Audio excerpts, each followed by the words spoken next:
walaalayaal 8 luulyo waxaan ku dhawaaqnay barnaamijkii taakuleynta ciidamada qalabka sida ee Soomaaliyeed balankeenu wuxuu yahay inagoonu kala bixin hawshaynu bogaano boqolaal sano tegay bari aynu gaarnay maanta barnaamijkan asaaskiisu macnihiisu wuxuu yahay inaan ku garab istaagno aan ku taageerno ciidamadeena qalabka sida qof kasta oo Soomaali ahna waxa ka saaran waajibaad sidii wadankan loogu soo celin lahaa amnigiisa iyo karaamadiisa iyo sharafkiisa loogu soo celin lahaa ciidankeena uu noqon lahaa ciidankii lagu yaqaanay Afrika ee quwadda lahaa waxaan ka codsanayaa Soomaalidu meel ay joogtaba in gacan laga geysto Ilaahay iyadoo loogu dhawaanayo maxaa jira wax kasta aad bixiso intaasoo goorba Ilaahay uu badinayaa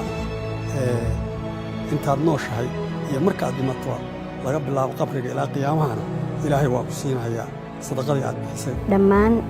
Soomaali weyn oo idil inta ku nool gudaha iyo inta ku nool dibaddaba waxaan naftayda iyo naftiinaba kala dardaarmayaa barnaamijkan taakuleynta ciidanka qalabka sida inaad nagala soo qayb qaadataan meel kastoo joogtaan oo aad qof walba wuxuu awoodi karo akaunka hoos ku yaala shaashada hoosteeda inaad kala soo xiriirtaan oo aad ku soo shubtaan wixii awoodiina waajib idinku tahay taasoo la hubo in ay ciidanka gaarayso haddii Ilaahay raalli ka noqdo